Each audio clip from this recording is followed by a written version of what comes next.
We are back with yet another Hardwood Convos episode. Getting ready to talk some NBA. Sorry, wrong podcast. I don't want to talk football this week, but we're Hey, going now. to.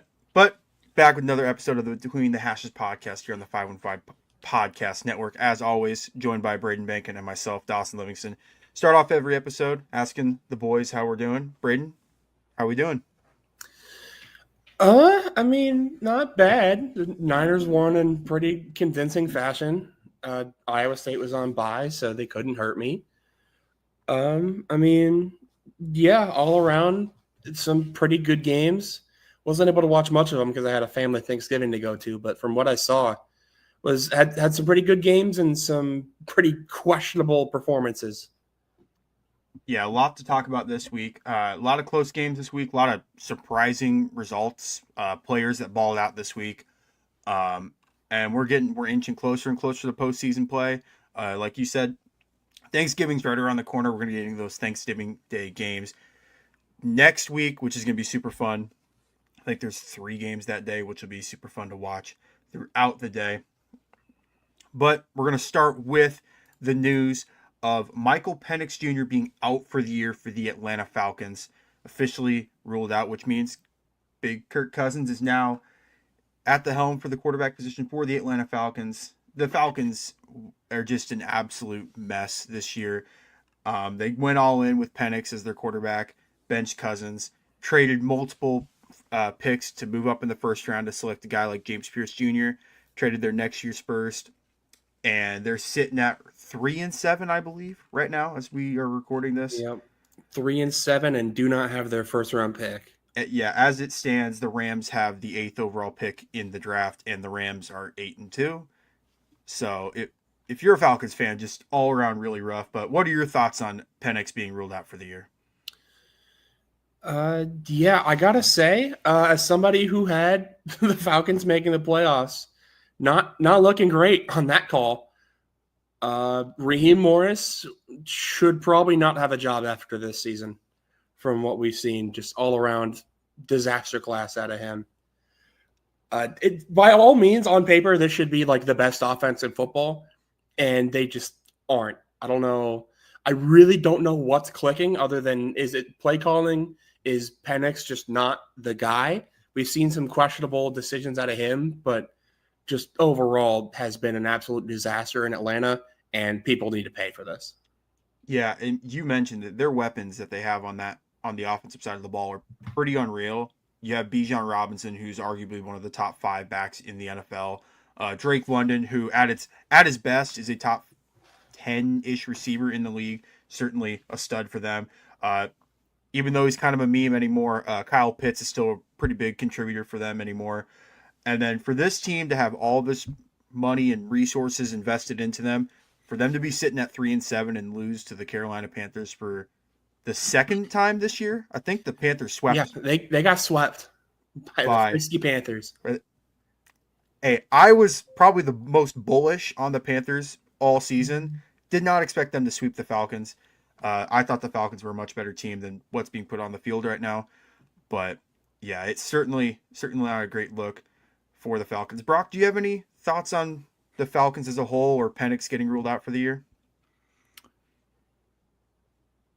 No. All right.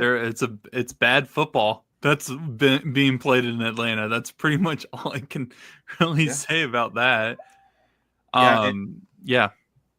And I don't know if you heard, but the Falcons don't have their pick this year, the upcoming first round. So that pick goes to the Rams. So they can't, it's not like they can even tank if they want to. They still have to try to win games because the Rams have the 8th pick on the draft right now. So kind of crazy. That is the wrong team to be given a first round pick to right now. You know, yeah, especially with Stafford being up there in age, maybe they could draft a replacement for him or just maybe load up on the defensive side of the ball. But yeah, I mean, I was just saying it last week, like, I don't think this pick's going to be that crazy. Like, let's be honest, they're not going to be like in top 5 range. They might be in top 5 range now. Yeah, with Kirko Chains under center, hopefully anything can they happen. can win some games. I would like to be in the top 5, personally. Hopefully Kirko realizes that he's in danger of not finishing 500 and just goes ballistic the rest of the season. That'd be great. They finish 9-8 and all is well in the universe. Imagine a world where the Rams could win the Super Bowl and then also draft a quarterback in the top 5 in the same season. That's like, the fact that that's not that far-fetched is absolutely terrifying. I can't wait to be able to clip this in a couple months when that actually does happen. Yeah, I think. Yeah, and when that does happen, I'm going to be banging my head against the wall. Join the club. Yeah. The only thing that compares in my mind would be when the Pistons got that pick in 2003, the second overall pick to select Milicic, when they won the title the year after. It's like they don't really need that high of a pick, but they're going to use it and select a good player. What are you talking about? Darko Milicic was like a key contributor to that Pistons team.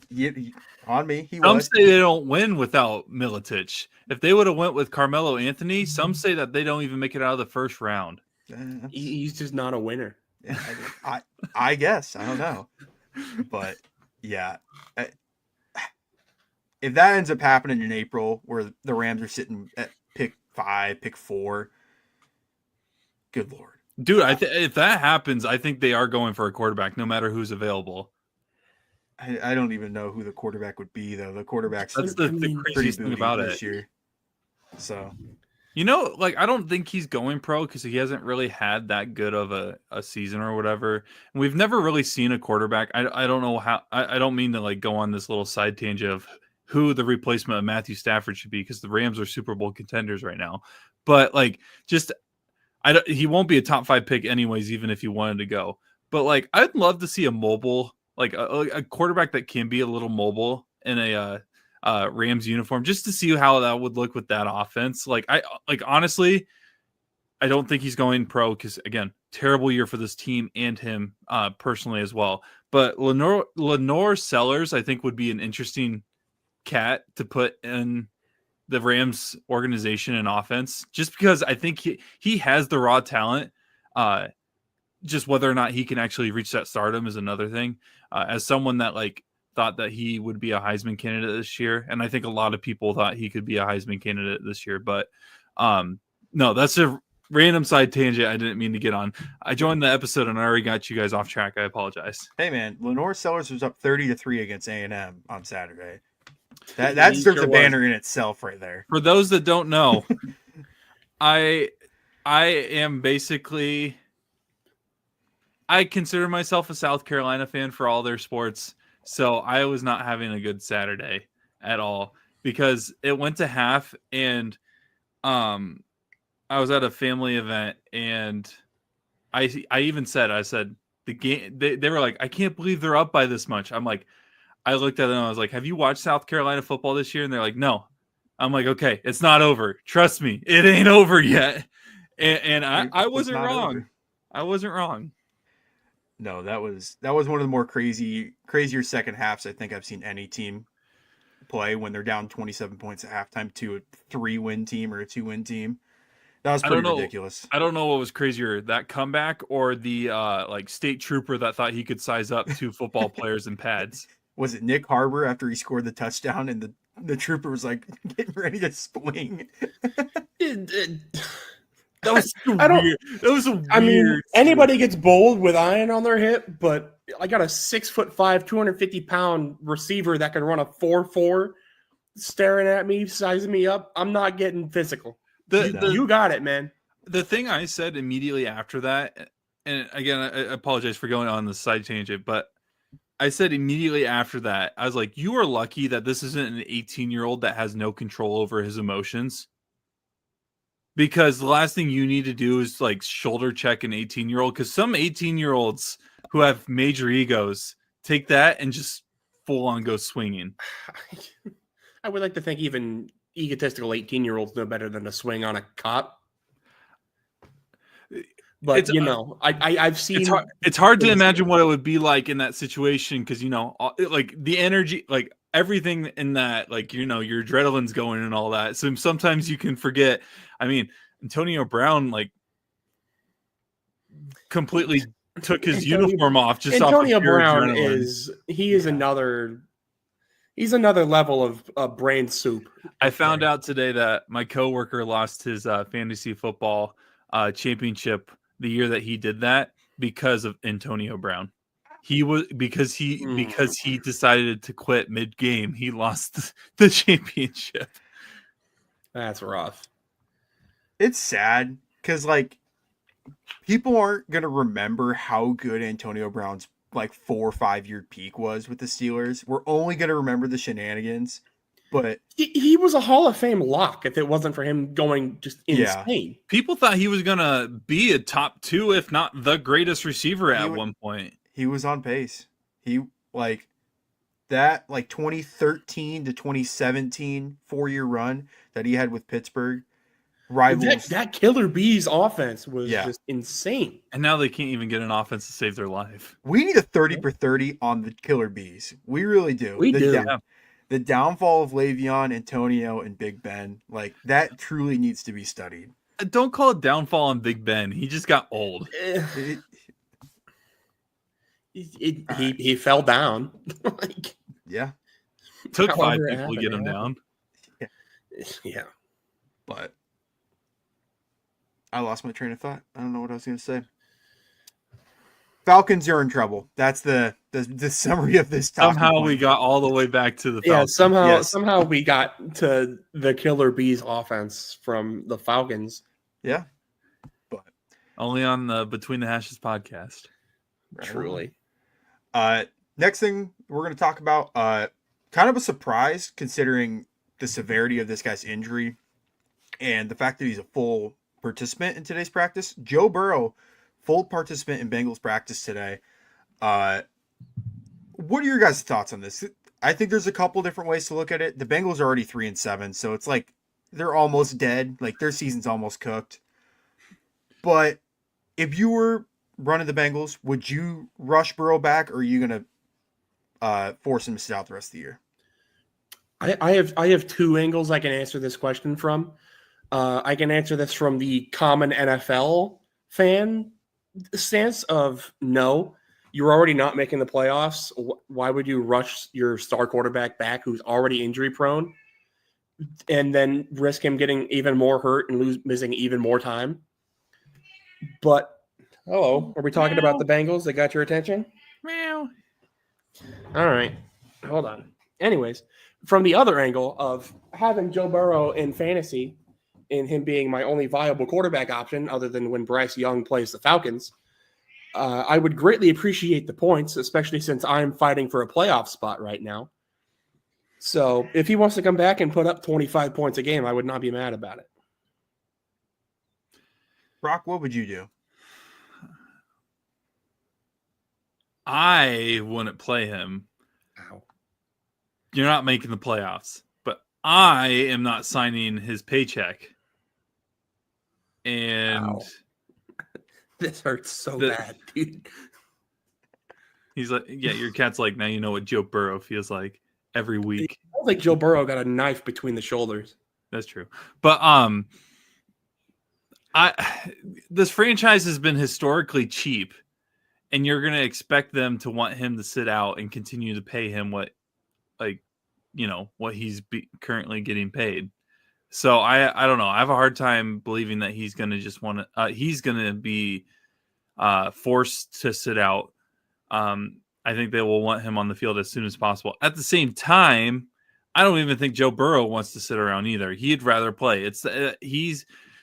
When you're a star athlete, you have that adrenaline boost of like wanting to compete and win, and that's really hard to. We've seen players in the past force their way back earlier than they probably should have, and it's cost their careers. So he's injured prone already. We'll see what happens. I wouldn't play him. The season's out the window really, because you're not even getting second in the division at this point. So there's no point. There's no point in playing him. Yeah, and you look at Cincinnati's next few games, it's just an absolute brutal stretch. They play the Patriots this weekend, then they play Baltimore on Thanksgiving on the road, they're at Buffalo, they're home Baltimore, and then their last 3 would be the most winnable games. But even then, it's like your season's gonna be cooked by that point. You're playing at Miami, home Arizona, home Cleveland. Like you're not really playing for a whole lot at this point in the year. Now, had they won the Bears game 2 weeks ago and the Jets game 3 weeks ago, and they're sitting at 5-5, totally different story. Yeah, But- I think between that and if the Ravens hadn't made a miraculous comeback the way that they have, and have turned it from like 1-5 to being 5-5 now, I think if that hadn't happened and they had won the games that they should have won, even still, I think you definitely have a lot more of a case for bringing Joe Burrow back. But considering, like you guys have said, the season's pretty much over for the Bengals. Like mathematically, you still have a chance, but let's be real. You're probably, even if you score as many points as possible, you're going to give up even more. Joe Burrow or not, you're probably still not making the playoffs. Right now, they're slated for the 9th overall pick in the draft, which the mock draft I just looked up has them taking Jeremiah Love, the running back out of Notre Dame. I don't think offense is the issue. I don't know why we keep mocking offensive players to Cincinnati, but offense is not the issue. If you're going to take an offensive player, it has to be an offensive lineman. Yeah. And I think this year is supposed to be a very well draft class for offensive linemen. I could be wrong. It's not great for tackles, but like interior, okay, you're looking a lot better. Which do you draft a guard at 9? Yep. Yeah, I get you. Yeah. I'm in the boat that I wouldn't want him to come back at all, but I do think it's a good sign that he is practicing. I don't know what the rules are with him already being a full-time participant, how long he can sit on IR before he has to come back. I don't know all the stuff with that, but I don't know. It literally, if they don't lose by 1 to the Jets and they don't lose by that crazy Bears game, again, sitting at 5-5, tied with the Ravens for second in the division, you kind of have life. But 3-7 is just, it's not probably going to cut it for the Bengals at this point in the year. But well, you mentioned the Bengals and their injury issues. Have you guys touched on the I guess I haven't seen any updates on the Pittsburgh Steelers quarterback situation either? Braden me and him were talking about it before we started recording. It sounds like Rodgers, they don't know how much time he could miss. He could theoretically play Sunday, but it sounds like he could also miss 2 or 3 weeks. It just depends on it's a fracture in his wrist that will not require surgery. His status for the game this week is uncertain, according to Schefter yesterday. Well, did not practice today. In that case, I present you a tweet that I think would be perfect for this season. I mean, the Bengals. For those that are listening on the audio, it says Burrow is coming back. Rodgers has a brace on his wrist. It's time for Flacco to collect the final or the last Infinity Stone. Come home, GOAT. And it's a AI Photoshop of him in a Pittsburgh Steelers jersey. I'm not saying it should happen. I just think it's kind of hilarious, honestly, when you really think of where Flacco's been in his entire career and every team that he's played for. I wonder how many players in NFL history have played for an entire division. That's gonna be a pretty select group of players, right? Ryan Fitzpatrick got close. Texans, Zadarius Smith. Did he play for the Bears though? I think so. Now I'm gonna fact. We got it. I think I saw he did. Or did played for the entire NFC North. Packers, Vikings, Lions. Nope. Really? I don't see Bears on here. He got close. 3 out of 4. Oh, yeah. So. I think Robert Tonyan was someone that was mentioned. I just found this on Reddit. Oh, Bears, Vikings, Packers. Yeah. I think he might have played a couple games for the Lions as well. Yeah, he did. He played for the Lions and he was signed. I don't know if he ever played, I guess. but Gotcha. he was one. But yeah, Bobby Trees. That's Robert Woods. I think if Ryan Fitzpatrick would have played for the Patriots, he would have played for everybody in that division. Bills, Jets. Yeah. He would have. But Steelers have a pretty crucial game on Sunday. We haven't even really talked about this game or the other team like at all on the podcast all year, but they're on the road at the Bears. Like that's going to be a tough, like low-scoring, nasty game that the Steelers are going to need Rodgers if he's healthy enough to go. Because I don't know if you want to be going into this game with Mason Rudolph at the helm. Me personally. There's some big games this week, dude. Yeah. And I know you titled this the Chiefs Dynasty in question. This is a big weekend for a lot of teams that may have had either didn't have any hype and have established some hype over the year, and this is the time to make it like really establish yourself as a contender or not, or teams that came in as contenders and have been struggling, and this is kind of a make or break weekend for a lot of those. Yeah, this upcoming week has got some really good games. Even like the Thursday night game, which it feels like we've had some dud Thursday night games this year. The Thursday night game's going to be great. But yeah, Thursday night football this week is Bills on the road at the Texans, which is going to be a fantastic game, hopefully. No CJ Stroud, I don't think, which might hurt the Texans quite a bit. But still, that's a game with a lot of playoff implications if you're both Two-game teams. win streak with Davis Mills. Who would have thought we'd be saying that in the year 2025? As long as they throw to my boy Jaden Higgins, I will be happy because all my wide receivers have decided to either get hurt or stop playing. Not great. Anything else to comment on the Rodgers injury before we move into our next talking point? Great career. Time to wrap it up, but I don't think this is going to be career ending by any means. I know. I'm just making a joke. Like it might be. It's time to call it a career. It's getting close. It's about Lord words. Yeah, words are hard right now. The last thing I want to talk about, and then we'll move on to the topic I don't want to talk about, but Shedeur Sanders gets his first playing time in the NFL for a regular season game.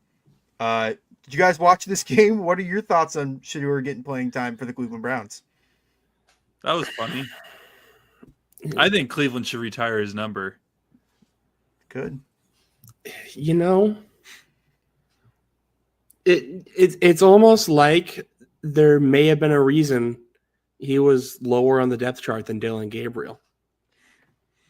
Everybody was saying, like, man, Shedeur Sanders cannot be this bad, right? Like, with how bad Dylan Gabriel was playing, like, there's no way Shedeur is not at least somewhat better. He went, hold my beer. He completed his first 2 passes. That's about as good as the day went for him. He found a wide open corner. He did find a wide open corner with anticipation. That is some elite skill. You could call that perfect timing. I think that should be counted that should be counted as a completion for him. So I don't know how many, like, if either of you guys are like NFL stat nerds. I like to dive into the next gen stats and we used to be the sports nerds. You don't think we're true? stat nerds? True, on me. But does the number 39.5 is that's just a random number to you guys right now, right? But it'll make sense in a second. Is it a QBR? It sounds like it's rating. So that's a passer rating if you literally just take the ball and throw it into the ground. Oh, every single play. He had one of those games. What if I told you Shedeur Sanders, his passer rating was 13.5? Oh, there's no way. Are you serious? 5. I remind you, your passer rating, if you drop back in the pocket and just throw the ball on the ground, is 39.5. Shedeur Sanders had a third of that. His QBR was a 2.4. For context, a 50 QBR is average quarterback play. Like, that is just league average quarterback play across the board. He had a 2.4. Do with that information what you will. No. Yeah. It's because they didn't give him starter reps in practice. They didn't let him run with the No. ones. He wasn't ready. That pass that he had to the back of the end zone was like one of the worst overthrown passes I've seen in a while. Like, oh my God. It was worse than I thought it was. Yeah. The Browns are such a mess because they'll draft they will mess around and draft another quarterback this offseason. I mean, what other choices do they have? Ty Simpson, Mendoza. Are they going to rock with Dylan Gabriel for another year? Suck again? Oh no, we suck again. Sorry. And then just hope that the 2027 class looks any better. Suck for saying. Who's in the 2027 class? Hopefully not concussed Rocco. Because the 2027 class is just the 2026 class minus Mendoza and plus Julian Sand. What's Drew Howard doing right now? Is he draft eligible this year or next year? He's a redshirt senior, so so he has to go. He has to declare this year. Although, did he get a? He's did he out. play in 4 games? Yeah, I know he's hurt, but did he get like a medical red shirt? Because he played more than 4. Even if he played more than 4, sometimes they will like. Yeah. Drew Howard will slide the NCAA. This much money of TV revenue. So it's not like he was like a Diego Pavia where he was like good. Yeah. All I know is I just feel like Drew Howard's just going to Miami next year. I couldn't tell you why. For the draft. Oh man. I don't know, man. Sorry. I love these tangents that we start on one topic and then just the conversation just spreads into like little. But it's an honest question. Like, it is. Who? I'm trying to think. Okay, let me look at the standings right now, because I oh Lord. Okay, the Titans. No, I don't know if Cleveland and New York, the Jets. Cleveland and the Jets. Who's making a playoff appearance first? The Jets. I like Aaron Glenn, dude. I think Aaron Glenn could rally the boys. I don't think so. You think the Browns? I think hell freezes over. Dude, it's an honest question. Like, some of these teams are like just forever like cursed. Like, they literally cannot like. The Browns at least like made the playoffs with Baker. Jets haven't made it since 2010. Bank, I remind you, we were in high school when the Browns made the playoffs. We are like and we were in like removed. 3rd grade when the Jets made the playoffs. True. But were we? Cleveland gave up on Baker way too early, but at the same time they didn't have anything for him to be successful. The greatest thing to happen to Baker Mayfield was getting moved. Going to the Panthers. When looking at it, I think you could make an argument that may have been the greatest thing that happened to his pro football career. Because same with Sam Darnold. I looking back at that Panthers roster and knowing that, like, I think we talked about this before, but like looking at that QB room with Baker Mayfield, Sam Darnold, and like, I don't want to put any more disrespect on Bryce Young, especially after this past week. But let's be completely honest here. I think if you're a Panthers fan, you probably would rather have MVP Baker Mayfield or Sam Darnold under center. I don't know. Sam Darnold was having a good pumpkin game. He saw some ghosts. Dude. Listen, Geno Smith stole his pads. That was not him. He almost had that 5th pick that got reversed. Oh, that would have been great. Yeah, he did not play well. No, but like some of these teams, I know we talked about, like, we joke about Cleveland taking another quarterback this offseason, but you guys mentioned who are they gonna take? I mean, like, who are they gonna deal with the 2 that they got right now? But like, some of these teams are literally like unfixable. Like, you literally, unless you're given 15 years as a head coach, you are guaranteed 15 years here. As long as you make the playoffs once, you will get an extension. And for the Jets, that's been impossible.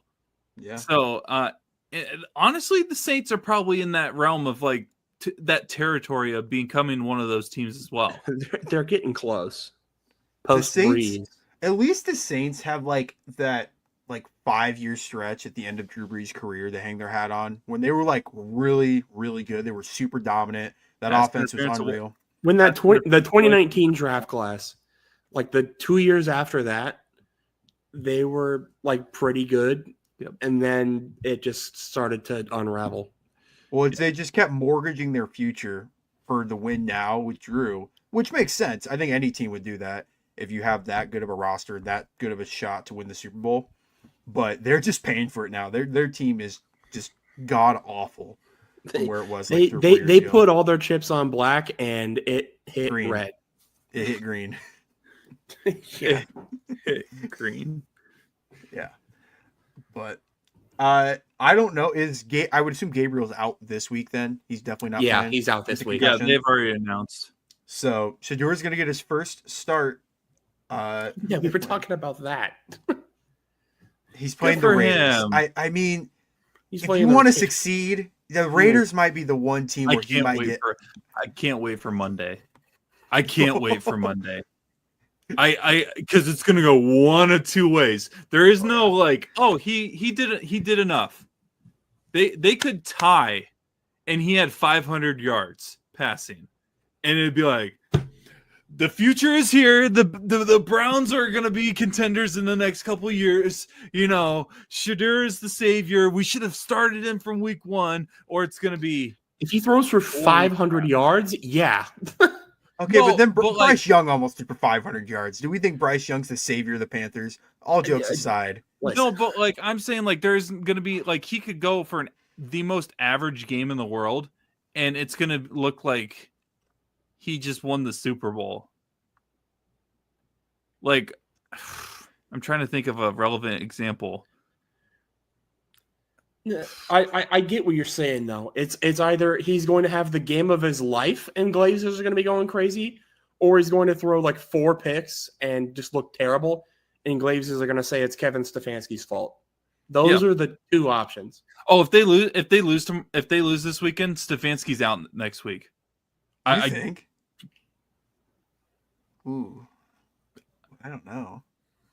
I don't think he'll be mid-season. That's a good point. I don't think he's back next year. They're pretty pot committed right now. Here's the rest of their schedule. I don't know if you guys have looked, but it's at the Raiders this week, home 49ers, home Titans, at Bears, home Bills, home Steelers, at Bengals. So they have some brutal games left on that schedule. Yeah, I guess unless you have a coordinator within your organization, which if you do, why in the hell aren't they making a bigger impact? But if you have a coordinator that you think that could be promoted to a head coach, that would be the only reason I guess you may want to pull the trigger. I got ahead of myself. See, I was given a good example of what people are going to be like on Monday. It's going to be one of 2 things. Yeah. But I don't think if they finish with 3 or less wins, I don't think that he will be back next year. Yeah, I think if they fire Stefanski, if New York is not flying him out immediately, John Mara needs to sell the team. Yep. Yeah. Man, I can't wait for the head coaching cycle this year because it feels like a lot of coaches could be potentially coaching for their last season. Although McDaniel's kind of got the Dolphins a little rolling, if we're going to say that. I think they've won, 3 in a row or 2 in a row? Then, Brock, you watch the Falcons, or the Cardinals every week. Is Gannon going to lose his job in the next month or 2? I will clip this. I am officially saying it. If Jonathan Gannon is the head coach of my football team next year, I will not watch a single Cardinals game at all. I will not watch a single Arizona Cardinals game if Jonathan Gannon is my head coach next year. You heard it here first. And it sounds like I have someone agreeing me in the background. Yeah, she doesn't like the bird teams. Fair enough. She already wasn't going to watch the Cardinals. He's not good. Like, even if last week proved anything, even but he's a defensive guy, doesn't matter. You had a quarterback break the record for most completions in a single game, and you lost by multiple possessions. Yeah, we're not going to talk about the Cardinals too much this episode, but shout out Jacoby Brissett, just Dude, absolutely slinging it back there, dude. shout out Michael Wilson. What, he had like Yeah. 15 catches and like 150 yards. 185 Fir- yards. He first- had 18 targets. Best game yardage wise, he beat his previous career high, which he had in his rookie season, by the way. First 100-yard Fantastic game on my bench. I was pissed. Dude, I had Bryce Young, Tyrone Tracy, and Michael Wilson all on my bench this week, and I lost by like 30 because my opponent started Josh Allen. Oof. I got Jamar Chase, Marvin Harrison, Chris Godwin, who's been sitting on my IR for a while, Keenan Allen. So we are. You just got the unction going on. We are thriving with the wide receiver room right now. Yeah, you're. I see what you were talking about with being in desperate need for a wide receiver. Come on, Jaden Higgins, I need legacy game. I feel you. I've had Parker Washington in my flex for the past like 3 weeks, which he's been killing it. Yes. But I'm to the man, point where I am debating on whether I actually keep Higgins in the lineup or go with my last resort running back in Devin Singletary with the Giants, which dude, honestly, it feels like half the game Singletary is outpacing Tyrone Tracy anyways. he just Singletary's always been like old reliable, like that flex position running back where it's like he was like that with the Bills. He'll get you 8. He was like that with the Texans. Like he's like that with the Giants now, where he's just like you could pencil him in for like 8 carries, 40 yards, 2 catches for 20 something. Like he's not going to get you 50 fantasy points. No, but he's not going to get you any less than like 5 or 6 when he plays. He Yeah. walked so Cook could run for the Bills. Shout out Devin Singletary. But all right, we got to talk about the game that I vehemently do not want to talk about at all. But Broncos win 22-19 against the Kansas City Chiefs. What are your guys' thoughts on this game? Are the Chiefs cooked? Is the main question I have. I learned a long time ago to never say the Chiefs are cooked, because the second you say the Chiefs are cooked, yeah, that's what I'm saying, dude. You never say the Chiefs are cooked. Because the Dawson's second trying you to say, bait us right now. The No, second no. you're not getting me, man. I'm- The second you say they're cooked, they go and win every game, make the playoffs, and win the Super Bowl. I've been bit too many times. I've said, oh, they're done. Mahomes doesn't have it anymore. Kelsey's washed. Andy Reid has gone back to the Eagles mode. It's just not happening. It's done. That last Bad part man's is true. gone. Andy Reid has gone back to Eagles. No, we're not gonna. We're not gonna start. You this- can say whatever you want because this is your team. I'm not saying that because I have PTSD. I'm not doing it. I'm not doing it, man. We're not gonna start. The Chiefs this are winning narrative all the rest of the Andy games, Reid. making the playoffs, and they're at least making it to the AFC Championship game, and I will die because of it. We are not starting this narrative with Andy Reid. No. I didn't say anything. I saw some tweets this week too about that, and I like people are like attacking him, and I'm like,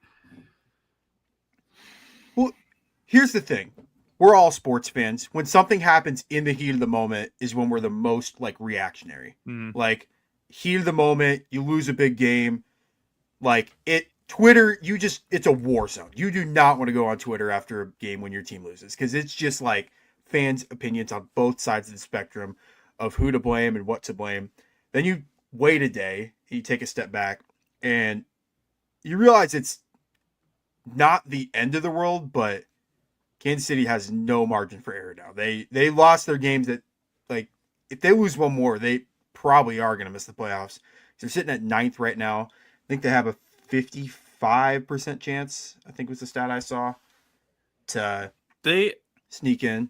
But everybody, it's hard to compare.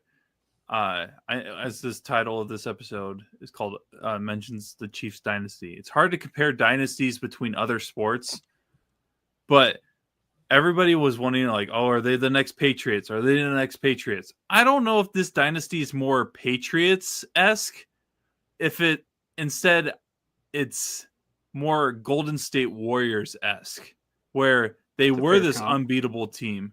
And then finally someone, granted the Warriors had more injuries based that ruined that run against Toronto, but also like people act like, oh, this is it. Like it's time to write it off. I could see them missing the playoffs this year and then being in the Super Bowl the next season. I don't think that's going to happen because I still think the Chiefs are going to make the Super Bowl because I'm not going to get baited into this idea that, oh, the dynasty's over or whatever.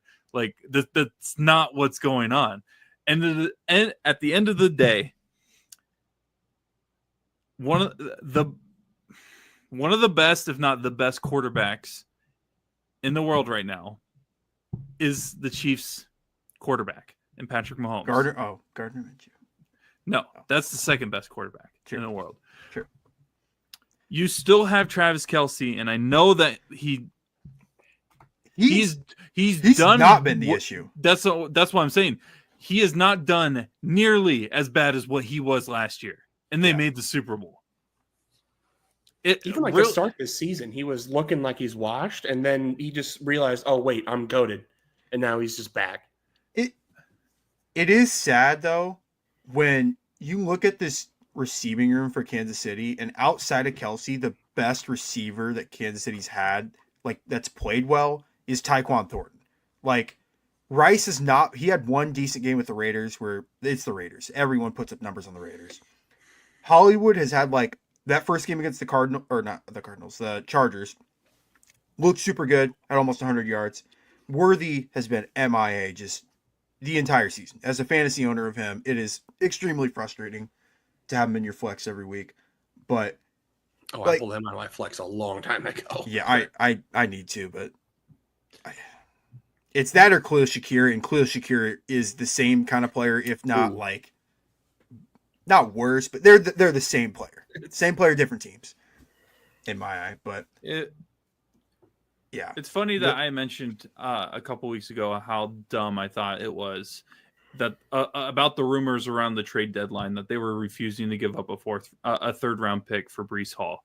I really think at the end of the day, what determines where the Chiefs are going to go is the ground attack. They had 62 yards. Averaged 4.4 yards per carry. They were running the ball so well, but they just refused. They refused to run the ball in that game. Kareem Hunt's the only one outside of Mahomes that ran the ball. Yeah. And Kareem Hunt is not the Kareem Hunt of the first time around with the Chiefs where you could give him the ball as many times as you want. I really am like, if I'm a Chiefs fan, I am legitimately upset that Breece Hall is not your running back right now. If the things that we've seen on social media are actually true, that they refuse to give up a third round pick for him. Last thing I want to talk about Chiefs, and then I want to get to the Broncos side of this. Patrick Mahomes got to play better too. This isn't all defense based. This isn't all weapons based. Mahomes has taken a significant step back the last 2 or 3 years. He won the MVP in 2022, but then has steadily declined in production. And you can say what you want. Chiefs fans blame Andy Reid, they blame Matt Nagy, whatever. You can blame whoever you want, but 15's not playing the way 15 used to play. Like that red zone interception that he had on that third and goal or third down or whatever.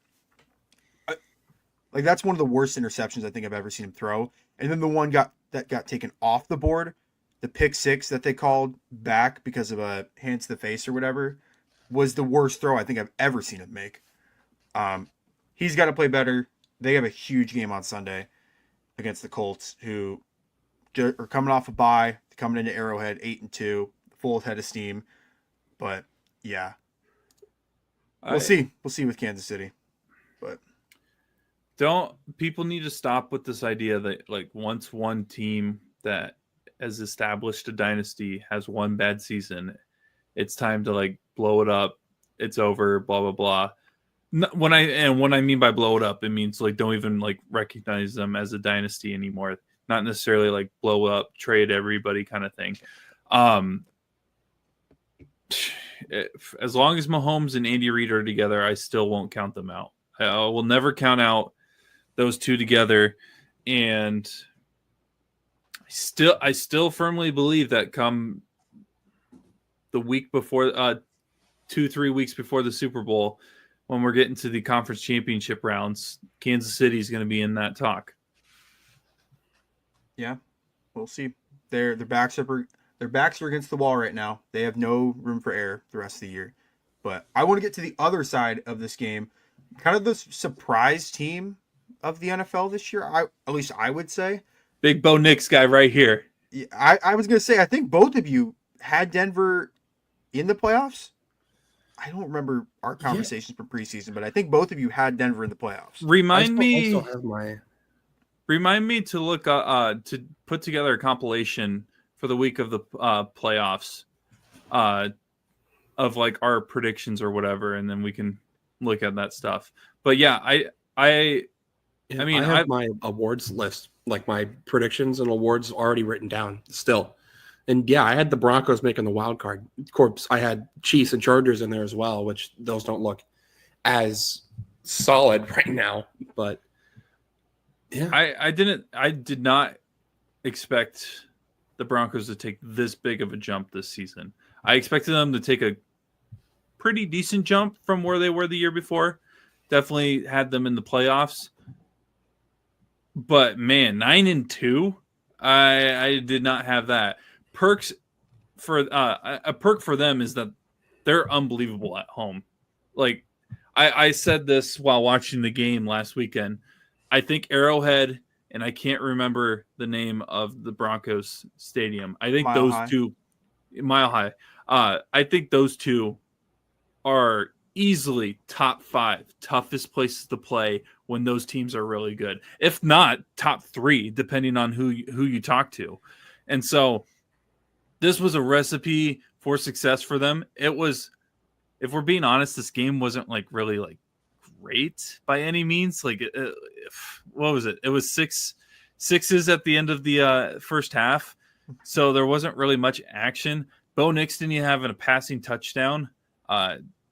So there was only one touchdown for them in general on the day. So I not an unbelievable performance by Denver by any means, but still 9-2. They are what Kansas City was last year, where they keep finding ways to win these close games. And that's really good for a team that has a quarterback. I guess he's not young in terms of age, but like the amount of snaps he's had compared to other quarterbacks in his division, he's had some of the fewest amounts. So Bo Nix has been playing really good, and the spreading the ball out with other receivers, and then their defense is really good as well. Like that's the thing, is like people remember how good the defense was when they won their last Super Bowl with Peyton Manning. This defense is not up. They don't have Von Miller, like prime Von Miller, but like this defense is good. Braden, what are your thoughts on Denver? Are they a legit Super Bowl contender in your eyes? I really don't know how to feel about Denver, because I mean, like the defense is undeniable, right? They probably have at least a top 3 defense in the NFL. Offense does obviously enough to win these games, but I feel like you never really watch Denver's offense and are like, man, these guys are legit. Like these guys are like, yeah, I bet these guys score 30 to 40 points a game. Like they kind of just do enough to where, yeah, their defense is going to hold other teams' offenses to like 20, 25 points. They're going to score like 28 and they're going to win the game. So the question is, are they going to continue to be able to do that long enough to make it to the Super Bowl? And I don't know if I have a for sure answer. I'll tell you, when we get to top 5s, they're definitely going to be very high up there right now, just based on their current resume. But as far as like when we start playing real January ball, I mean, that's an entirely different game. And that's somewhere where experience matters a lot more than in the regular season. And I don't know if Bo Nix is the quarterback I want just making that run at the end of the day. I will say, out of all the years, and I definitely think this is more for the AFC than the NFC. Home field advantage is going to matter so much, given where some of these teams are ranking wise, because we have some very tough places to play in the AFC in terms of where people are. Denver is at 1 right now, New England at 2. I'm not familiar with Indianapolis's fan base during a playoff game. I do remember a certain team in Kansas City though having a game with them a long time ago. But dude, I don't want to talk about that. That was pre Super Bowl Andy Reid, where he didn't know how to manage the timeouts and the clock and all that. But that's the true full Reid effect. Yeah.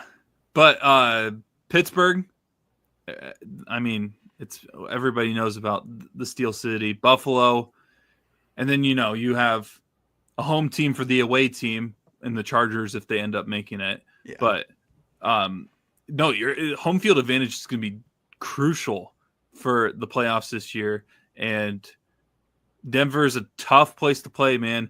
And they right now they're doing enough to be able to get wins. We'll see if they can continue that. I would love to see them blow someone out though. Like they need that game where it's like, okay, they're legit. And I think there's a lot of teams really that need that game because, we talk about the Colts. They're kind of around there. They have, beaten some teams pretty well. Denver's kept it really close though. New England, nobody really talks about. And I think they're mostly in the same boat, except for their blowouts were kind of against teams that they're not like impressive victories. I feel like I think the Saints, the Titans, stuff like that, the Jets. So I think a lot of these teams that are in the top half of the AFC right now, they need that win against a good team, but like one where it's like, no matter what the score can be a 1-point win. They need that win that says, no, they deserve to win. They were the best team on the field that day. Because in Denver, I don't know, has been like that specifically, but by no means am I saying that Denver is not a good team. I do think they're a good team, and I mean, when you have Sean Payton as your head coach, that helps out greatly in terms of like where your ceiling could be as a team. I got 2 pro Denver stats that I think you guys are going to like a lot. So Denver has given up the second fewest sacks in the league. Their offensive line. They've only given up 13 sacks all year. Only team ahead of them is Seattle, who's given up 10. So O-line play, really, really strong.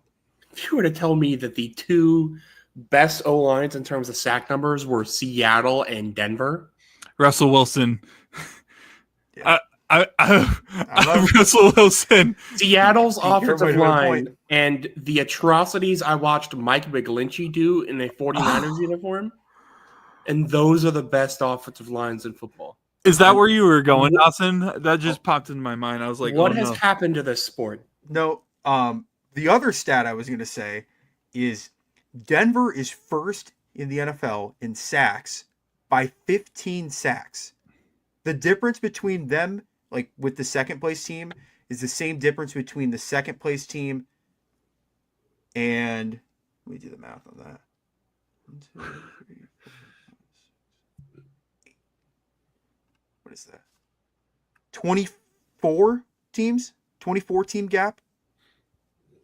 Jeez. Pretty unreal. You're looking at us like we have the stats. I don't know.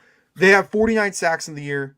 They've only given up 13, meaning they have a 36 sack differential from sacks given up to sacks forced, which is unreal. Meaning their line of scrimmage, which is the reason why the Eagles won last year, their line of scrimmage is unbelievable on both sides of the ball. I mean, how many times have I said you win the game in the trenches? That's the epitome. And they're playing as the best version of yourself every weekend.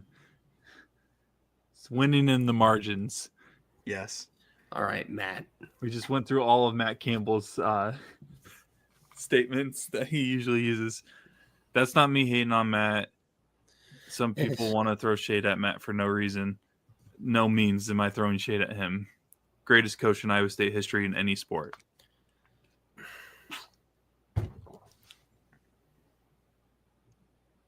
Anything else with Denver? Or we move on to the not really. our Riley last- Moss seems like he's really good at getting pass interference penalties that may or may not are actually pass interference penalties. I mean, if you just But get I Big think Big Ten officials in that game, they ain't gonna call anything. Nope, that's the way I like them. Don't call any PFs. No, but also they're gonna say that your receiver was out of bounds when probably not. Yeah, But we don't need to No, rip up we're- those we're- blues. I'm not sure what you're referring to. Yeah. Yeah, Yep. maybe if I'm not referring to anything, Guys, maybe I'm this going, is purely I'm going to hypothetical. leave. You're going to bully me, and I'm going to leave. I'm going to report you. This is cyberbullying at its finest. Please stop. All right. Last game I want to talk about before we go into Player of the Week and Power Rankings. We got to talk about the pumpkin fest that was Sam Darnold on Sunday against the Rams. Seahawks. That was bad. Seahawks. Good Lord. Kenneth Walker scored. For whatever that's worth. First time in the whole season he scored. Fantasy owners rejoice. They didn't have him sit down at the one to have Charbonnet punch it in. But I think the streak continues. I think I'm on 3 straight weeks where my number one team loses. The number one team in the power rankings for me has lost 3 straight weeks. well, who's your number one team this week? I should have known. Because I've been really high on Seattle really this whole year. Yeah. Like pretty much all year I've had them higher than you guys on my top 5. I should have known the second Brock was giving Seattle their flowers. I should have dropped them immediately. Yep. Some of us knew the pumpkin mode was eventually going to show up. I was waiting for it last year with the Vikings. It eventually shows up. Sam Darnold, he sees some ghost. So, but no, he played horrible.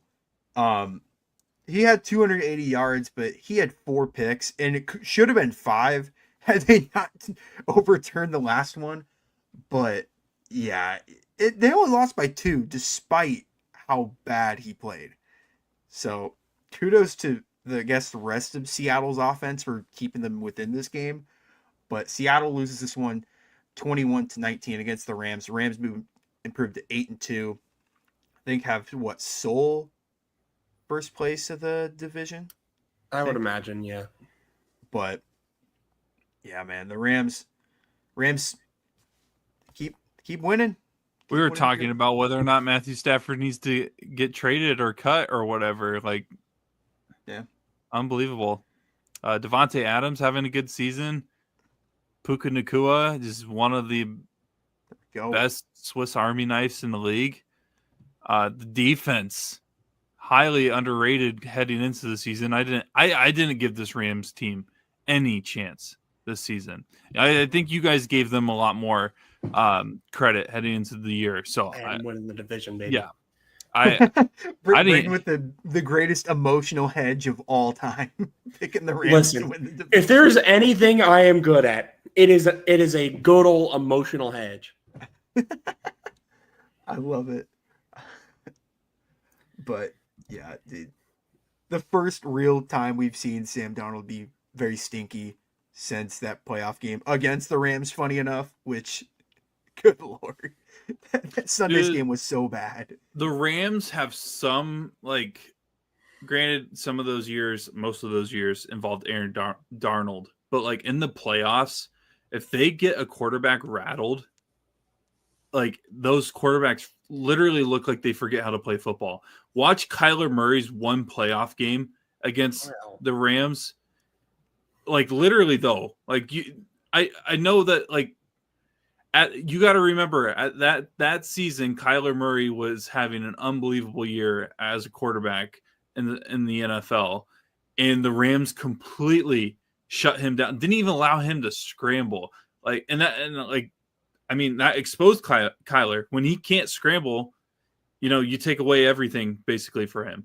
The Rams staff has an unbelievable skill in being able to read what a team and their perks are and being able to, take advantage of it and find a way to get those key players or specifically quarterbacks out of their comfort zone.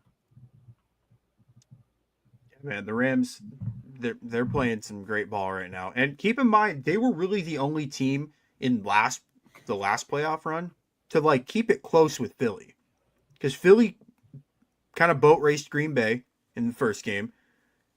The Rams only lost by, I think, one score.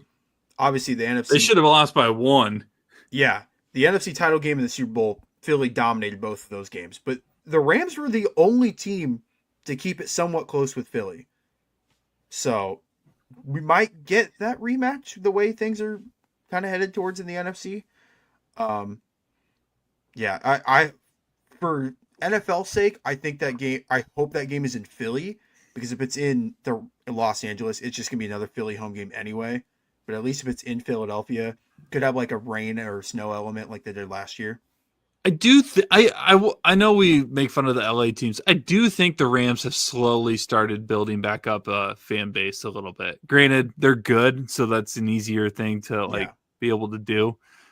Also, though, that stadium is just not. It's not environmental friendly in terms of like the impact the sound makes, because it seems like they're so far away from the game action. That's what makes Kansas City kind of cool, because it feels like you guys are really like right there in on the action. The Bills the same way, the Broncos the same way. No, the Rams stadium just doesn't give that feel at all. Anything else to add before we get into Player of the Week, Power Rankings, and then we wrap up this episode? Did you guys see the video of the Spain stadium moving the turf around?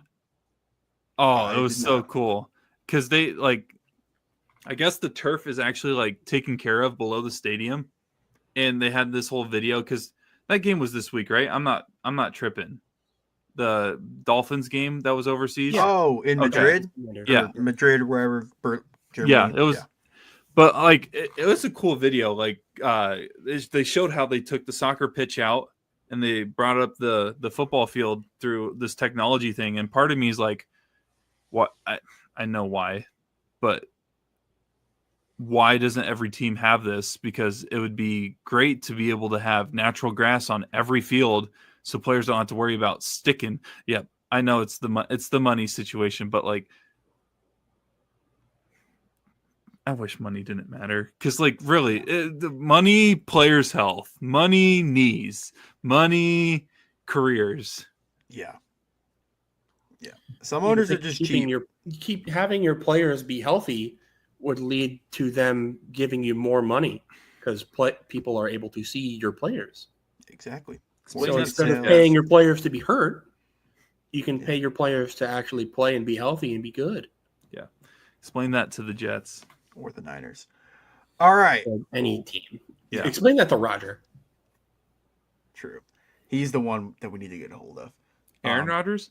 I know who you're talking about. Yeah. I was just making a joke. Instead of starting off with Power Rankings or Player of the Week, I actually want to update our video listeners and watchers of that is your freaking Joe Flacco thing. There's your Joe Flacco. Our Game of the Week standings. We've been doing this since, I believe, week 3 or week 4. We do 3 games a week. I was dumb. What? I was so dumb. I knew I shouldn't have taken the one I took. Yeah. I was actually just going to pull up the actual game picks and the results, but a successful week for everyone. Braden, after the atrocious start he had to pick, starting out 0-6, is making a comeback. 2-1 this past week. But yeah, it's getting interesting. Brock, you better I'm gonna end up with started 0-6, and now I'm what, 10-8 cents. 10-8. See, that's the problem is like I think too hard on this. And I thought too hard on that was such a dumb. Honestly, if I could have just realized that Sam Darnold against the Rams was simply not a good pick. I've been running for the Seahawks so hard. Yeah, you weren't allowed to take the Rams in that one. If I could have realized that the Detroit Lions are the equivalent of Penn State, where they literally just can't win the big game. Well, they're also like hurt. Yeah. No hell. excuses. No excuses. But we all picked Bills, obviously, in this past week. Brock and I chose the Rams to beat the Seahawks. Braden chose the Seahawks. And then me and Braden chose the Eagles. Brock chose the Lions in Lions-Eagles on Sunday Night Football. Pissed. So, yeah, there's some great games to look forward to this week. We're actually have still debated on what the final game is going to be. We have two pretty much locked up, but there's like a battle between that last game that we still haven't figured out. But we'll have that posted at some point, either to Thursday or Friday. But yeah, figured we'd update everyone because I don't think we've updated everyone. In That a couple photo weeks. of me is the equivalent of how I feel doing these game of the week picks. I just feel sad. So yeah, those are the game of the week updates. You guys want to start off with player of the week or power rankings? I think we usually do player of the week, but I'm okay with either. Yeah, it's whatever. Let's do player of the All right. week. Braden, you have the floor. Yeah, man. Who would have thought this would happen? I kind of stole Dawson's thunder with this one. I'm not gonna lie. The It's supposed to be resident, me. Yeah. it It's my was. team. And frankly, if I hadn't turned in my top 5 / power player of the week, like Sunday night before even the Sunday Night Football game was not over, even over when he Wasn't sent me even his over list. it wasn't. But I mean, you look at what what the upcoming games were. That top 5 wasn't changing. Let's be honest. You didn't think And the I Cowboys even could sneak said, in? like, I was like, look, if this Monday night game gives a better player of the week than Bryce Young throwing for 448 yards and 3 touchdowns, that's all you, man. You got it. You can take that player of the week because, I mean, you take a quarterback who pretty much his entire career so far has been like he looks like he has no business even playing in the NFL. And then he just all of a sudden, like, it feels like every year he has like 1 or 2 games where he just remembers that he won the Heisman and is in fact a goated. And luckily for Panthers fans, he remembered he was goated today. Yeah. Who would have thought at this point in the year the Panthers would have a better record than not only the Chiefs, but also the Baltimore Ravens, Cincinnati Bengals, And the Cardinals. well, I mean, That one might be a little bit more believable. Whoa. What do you mean? What do you mean, whoa? You watch the Cardinals. I know. all right. Brock, you took an interesting approach for yours, but I'll let you explain this one. You have the floor on this one. Man, you know what? If there was one good thing about watching the Cardinals get their, you know what? I'm going to say, if there's one good thing about watching the Cardinals get their asses beat this past weekend, it was watching Brock Purdy come back and play football for the San Francisco 49ers. And I don't know if there is a more entertaining duo in football right now than Brock Purdy and George Kittle. I don't know if there's a quarterback and tight end duo right now that just complement each other so well. Kittle's game when Purdy is playing quarterback I will need to look up the stats for this on like what he's like the last couple of years when Purdy hasn't played versus when he has played or whatever. But I don't even think I really need to look that up for people to know how impactful Kittle becomes as a tight end when Purdy is throwing the ball. Granted, there were some passes that Purdy did have last week that were like, but also this is his first game since, was it week 4's loss? Week 4, and even then that doesn't really even count because he was hurt. Exactly. And then that whole time was, well, Mac Jones is getting the job done, kinda. Do you stick with that? At least that's what the media wants you to believe this entire time. But no. Brock Purdy comes back. Kittle did he have 2 touchdowns? I think he ended up with 2 touchdowns. I think he had, 2.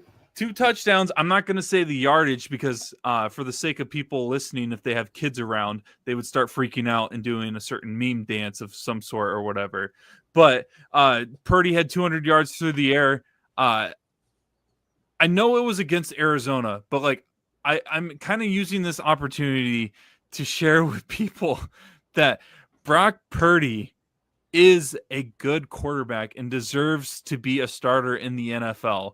And I can't believe that we are here week 11. And he's been starting for a handful of years now, has reached a Super Bowl, almost made a Super Bowl without an arm.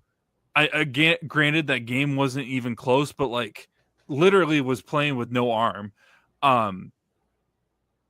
He deserves to be where he's at right now in San Francisco.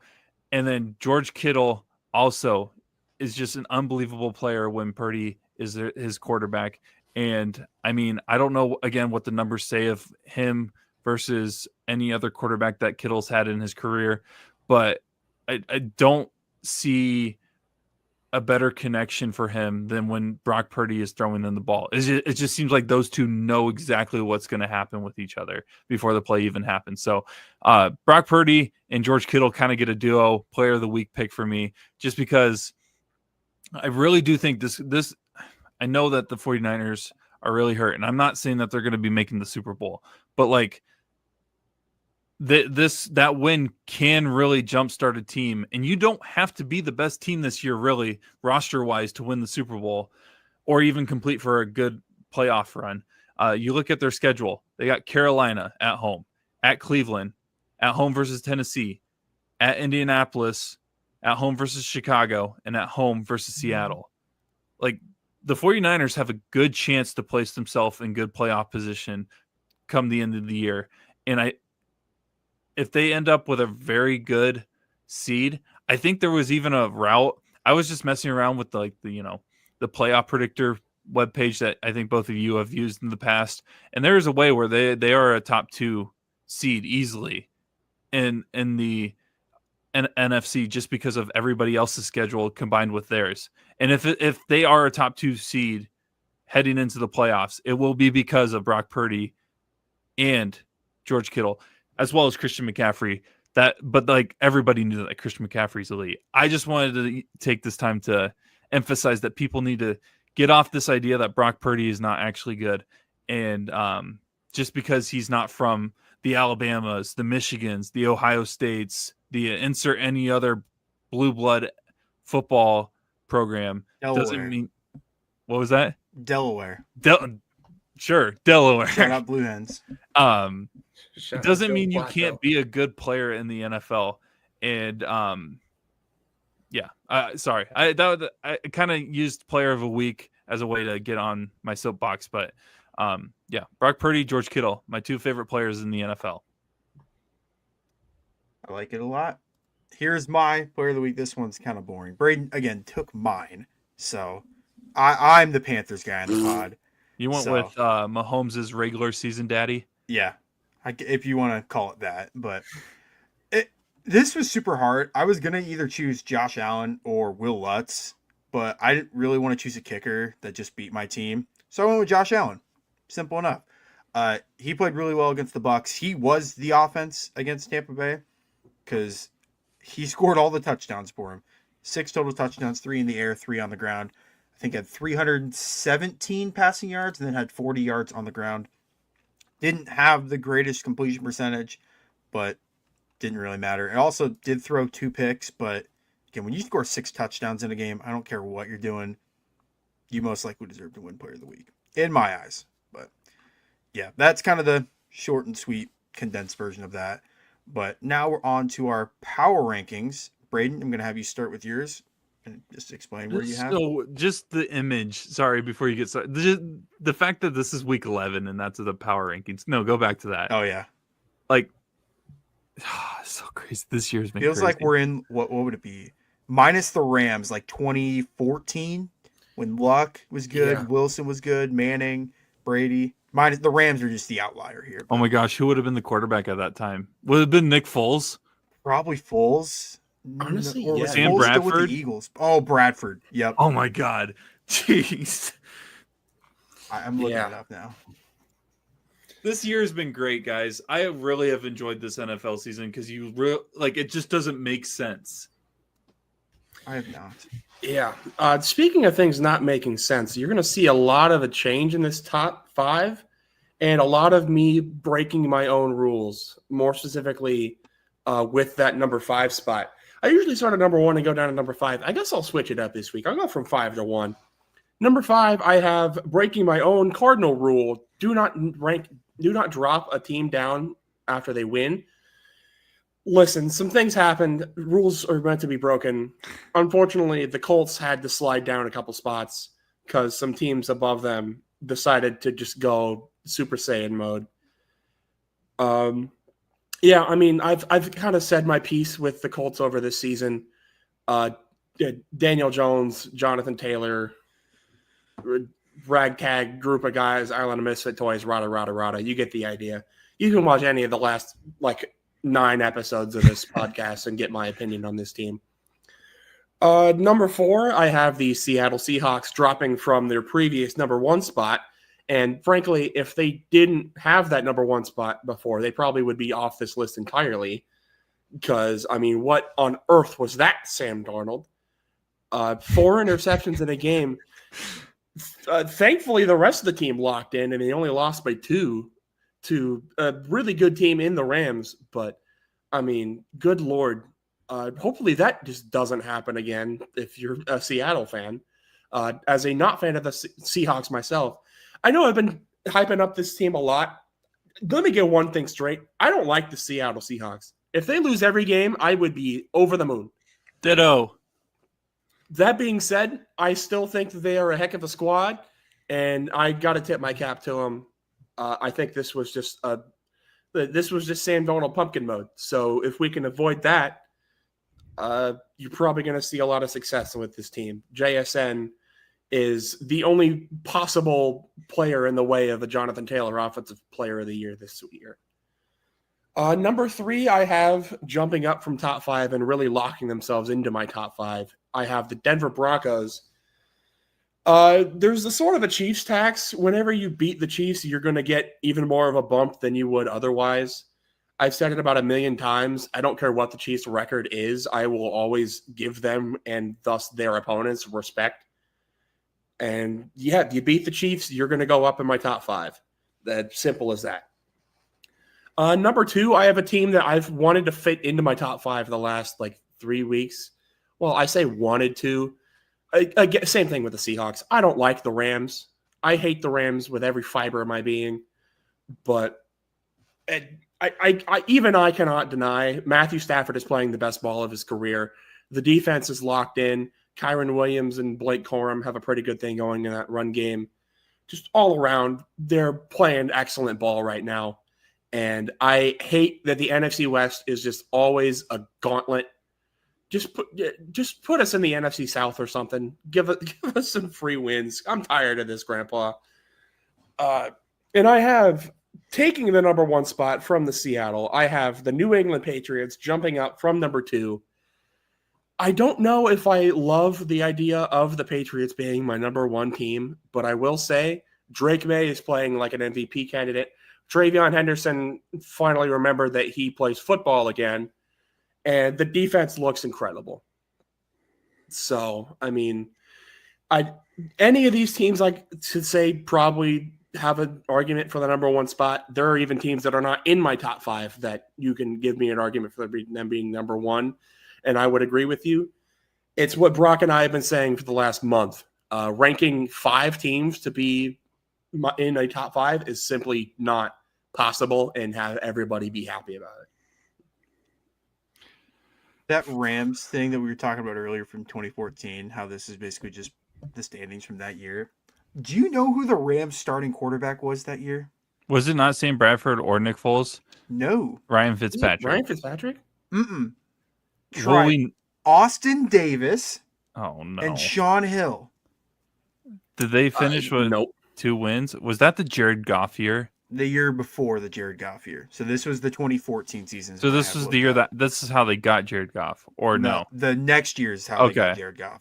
Because the 2016 was when Goff got drafted. Mm-hmm. But yeah. So not Sam Bradford to wrap up that story. Well, I apologize to Sam Bradford because that's disrespectful for thinking he'd be on that team. Yeah, these stats, I'm not gonna lie, are just I don't even want to know. I won't get into it. That's the year that was like, all right, St. Louis, it's been fun. We're But this going ain't to working LA. out. Deuces. Yeah. We We'll need play in we need something to attract some free agents. We'll 'cause play in the it's not us. Coliseum if it means we are not here anymore. Yeah. Do you got one last thing and then we'll get to Brock's? Do you guys remember? I don't remember what Madden it was, where there was like a moment where Goff, you had to like choose how to like if you were gonna run the ball on the goal line or like throw a quick out or something like that. 17. I think it was the year after they made. Yeah, the Super Bowl. it was the year that they moved to LA. Okay. Yeah, that's what it was. Yeah, because that was the storyline. It may have been 18. I don't remember which one it was, but I just remember that moment so vividly. It was like hand the ball off to real ones would never forget whether they chose to hand it off to Todd Gurley or pass it to Tavon Austin. Yeah, didn't they do one with Antonio Brown and the Steelers one year? Maybe he was on the cover for 19. Yeah, we can get into a whole nother episode with the Madden curse. That one runs deep. That curse has like legs. That one is legit. I could sit here for 3 hours talking about old Madden, man. That's all right. Let's see who's gonna lose this week. We got the Rams losing this week. So for the it's not my number one. For those listening and not watching, my power rankings are up on the screen currently. Number 1, I have the Rams. Number 2, I have the Colts. Number 3, I have the Broncos. Number 4, I have the Patriots. And then back in the top 5, I have the Eagles. Kind of starting at the bottom here for my reasonings. Eagles, I mean, I went back and forth on which team to put here. This was the one team out of the top 5 that I just kind of like, I typed it in, sent it to Dawson, called it a day. That was the last spot I was looking for. And I mean, hey, even though I was saying that the Lions can't win big games or whatever, the Eagles seem to be able to pull out wins. So let's put them back in the top 5. Patriots at number 4. I mean, I was worried last week because I didn't think their win was that impressive before that. But they were able to bounce back. Granted, was against a lesser opponent, but able to be like, "Hey, we're still here," you know. So I put them at number 4. Broncos. I almost put them at 2. I wasn't ready to put them at 1 by any means, but I also I don't know. I didn't. Braden did it, but I didn't want to punish Indianapolis for having a bye. But also, I moved them up to number 2. Number 2 and 3 right now for me are interchangeable. Again, they're 2 teams that just continuously get it done. They're nothing like really like special. They're not like nothing like blows me away. Maybe the only thing would be Indianapolis. You know, Jonathan Taylor's fun to watch. That's pretty much what I enjoy to watch from those 2 teams. And then number 1, I have the Rams. Anytime you can embarrass the Seahawks, I'll move you up.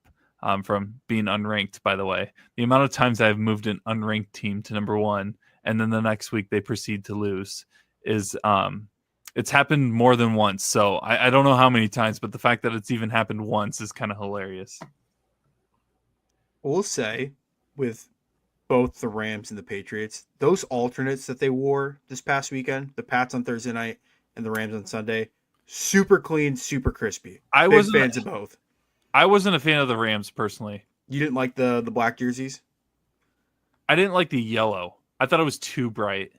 But also the thing is, though, is if you make it a gold, then you get away from the brand of the Rams of that bright yellow, and then it starts looking like Pittsburgh. So yeah, it's weird. It's like I personally didn't like it.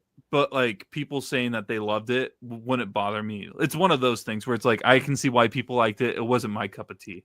The Patriots ones that they wore on Thursday night, I love those. Those were super clean. Love those are some of my favorite jerseys all season. I thought the tortilla uniforms that the Cardinals wore were amazing. But the Patriots ones were way better. Yeah, the tortilla ones. I like that. After someone told me that it looked like they were wearing tortillas, I can't unsee it, and now I never want to see the Cardinals wear those unis again. Or never see a tortilla again. All right, we'll get into mine, and then we'll wrap up this episode. I've had the same number 1 team, I think, the last 3 weeks, but we'll start at number 5. Denver, I do not like the Broncos. Like how Braden doesn't like the Rams and Seahawks, I do not like anyone in the division. Denver up there the most because when I first started watching football, they would always kick Kansas City's teeth in, and it was always super frustrating with Manning at the helm. But their defense is super good. I have my questions about Bo Nix, but I don't have any questions about the defense and the run game. Denver's playing really well, so they're 9-2. They're sitting at second in the AFC as we speak, so they have to be in the top 5 at this point. I think we all moved the. I guess Brock, you moved the Colts up. Me and Braden moved the Colts down in a bye week, but Don't punish people for not playing. Boo. don't I don't reward feel them good for not do- playing. I don't feel good doing Shut up. it. But like, Don't listen, move them up. If they things don't play. happen. Yeah, We're getting to the point of the year where things kind of just happen. yeah, and it's tough because like I think we're at the point in the year for me at least. There's a top 3 in football, and then there's everyone else. I think, in my humble opinion, like 4 and 5, they might do well in the playoffs. They might not, but I think 1 through 3 can make any case for a Super Bowl. 4, again, the Colts didn't play, so there's not really a whole lot to talk about with the Colts. They have a big game on Sunday in Arrowhead. That's going to be one of our game of the weeks that we're going to be making picks with. So that'll be a fun one, but that's a huge game for the Colts and a huge game for the Chiefs for that matter. At 3, the Rams. The Rams, Stafford just looks really good. I think he's first in MVP odds, or at least top 2 behind Drake May. He looks unbelievable. That offense is just humming right now.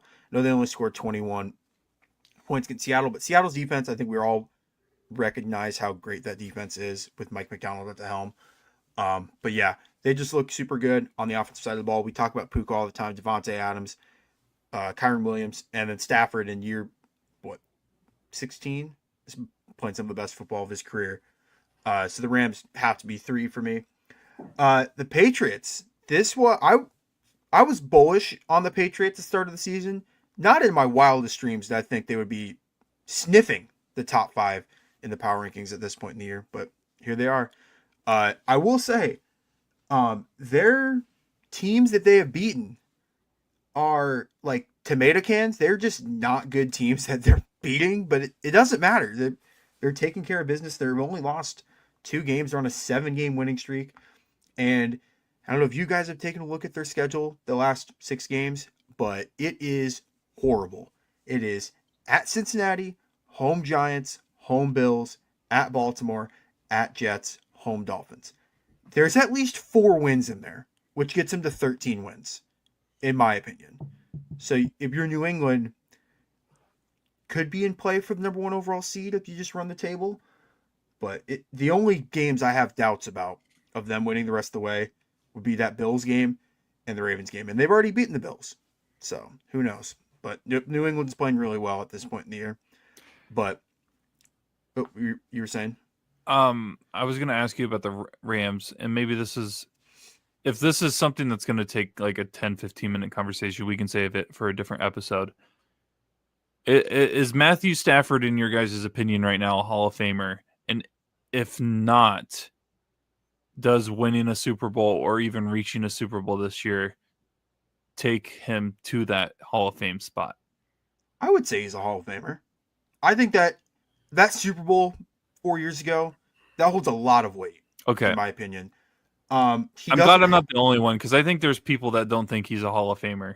You look at his stats, and it's tough with quarterbacks because it's like his stats only say he's a 2-time Pro Bowler, but like he was in Detroit for a lot of years, and up until like 2 or 3 years ago, Detroit was not good since like the 90s when they had Barry Sanders at the helm.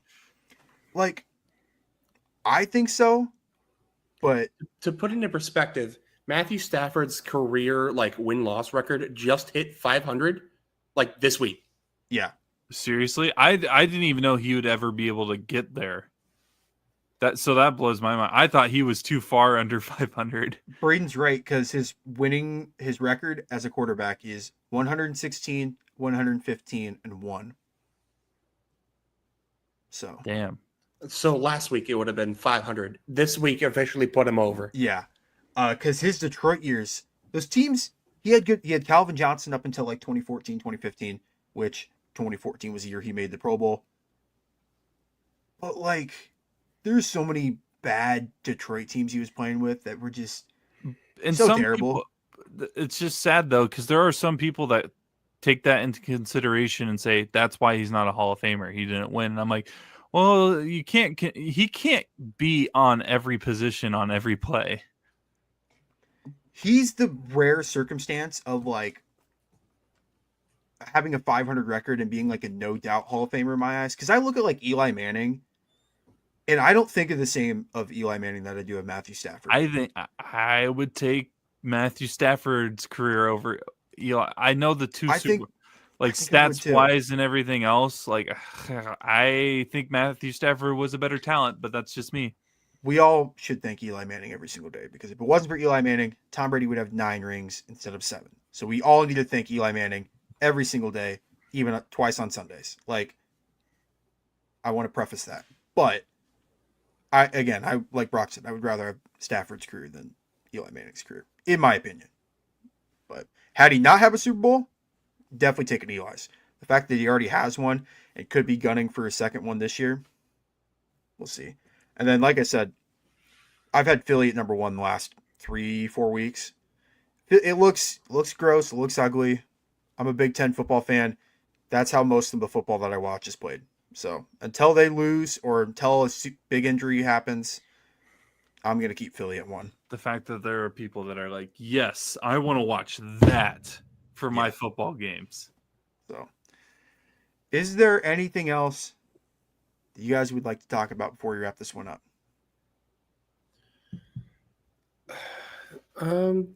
I mean, not really. I think I saw something on Twitter while I was scrolling that Madden had like an update, like a player roster update, and they removed X factors on a couple players. I think I saw they removed X factors from Travis Kelce, AJ Brown, a couple other players, and then like Kyle Hamilton. They removed his X factor. That's like if you've been watching any of those, AJ Brown is the only one I can give you a conversation because the Eagles kind of just decided they aren't using him anymore. Mm-hmm. But like if you've been watching Travis Kelce and Kyle Hamilton play this year, and you're telling me that they are worse now than they were, like your image of them is worse now than it was at the start of the year, you don't know ball. Like you just straight up don't know ball. Brock, anything else to add? If not, I got one thing, and then we'll wrap this episode up. Just random thing that happened to me today. Had a discussion on whether or not Rocco Beck was a good quarterback. I'm Team Rocco for anyone that knows. I think Dawson even knows. I was saying that I wanted Rocco playing quarterback before anyone else was saying that. I'm talking like week 2 or week 3. I think it was actually the day I decided that I wanted to see Rocco play was the week before Hunter Deckers went to Iowa City and beat Iowa.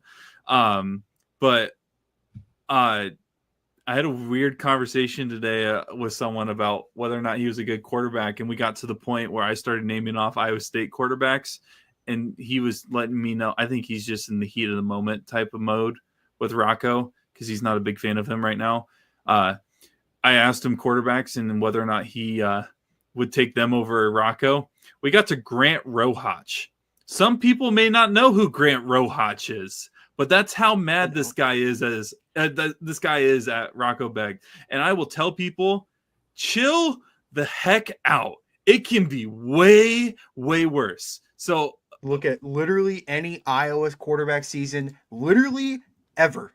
Seriously. Since Brad Banks, probably. Brad Banks, like one Nate Stanley year, one Beathard year, and Chuck Long. Stanley was good.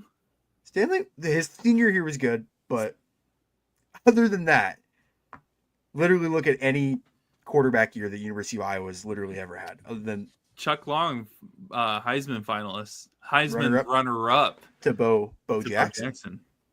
Closest Heisman race ever. Might have had. But. Troy Davis, the only running back in college football history to have back-to-back years of 2,000 yards and not winning at least one Heisman. Stat of the day. Stat of the day. All right, what was the one thing you wanted to mention? Brandon Cooks is getting released from the Saints, so Brandon Cooks might go out and win a Super Bowl. We haven't heard much of Brandon Cooks in like 4 years, but I I saw was it on going to Twitter. say he's still playing. Yeah. So Yeah, he was getting some run for the Saints, but I mean, he has no business being on that roster right now. I'm not going to lie, outside of the first couple weeks where the Saints played the Cardinals and the 49ers, I haven't watched a single minute of the Saints playing football. Tyler Shuck did beat the Frisky Panthers. So Tyler Shuck has been playing better than I thought he was going to play. I will just say that. He's not been bad. Is he like your QB of the future? That's what I was going to say. Is he their quarterback? I don't know. it's I also didn't think Spencer Rattler was the problem. So I don't know. Yeah, the Saints. We better wrap this episode up because we're just gonna keep going on tangents about bad teams. Might as well just throw Lane Kiffin's name in around some head coaching jobs here in the next couple weeks because apparently he's the top list of every college job. Yeah, I heard DMAC's football program that doesn't exist. Bear down, baby. Was contacting him to see if they wanted to coach. Bear down. Is Lane Kiffin the new Matt Campbell? Is that what I'm getting out of this? Yeah. Where he's just like the number one candidate for every job? Yeah. Well, fun. Did you guys? Okay. So, actual last thing. Did you guys see the Tulane story today, where their head coach was supposed to have a meeting with Florida and then canceled? I did not see that. No. Tulane's head coach canceled on Florida. That is the state of your program. Granted, he has been talked about with the LSU job a bunch, so maybe that has some sort of correlation. But like, imagine you canceling on Florida. The funniest one I see with college football anymore is just like Penn State's wanting like Kalen DeBoer. And it's like if Kalen DeBoer can't like win 11 games with Alabama's talent, what makes you think he's going to do that for Penn State? Like that makes no sense to me. Virginia Tech, as much as I am not like I have been on the fence of whether or not I like James Franklin, Virginia Tech the next 10 years is going to be dominating the ACC. Yeah.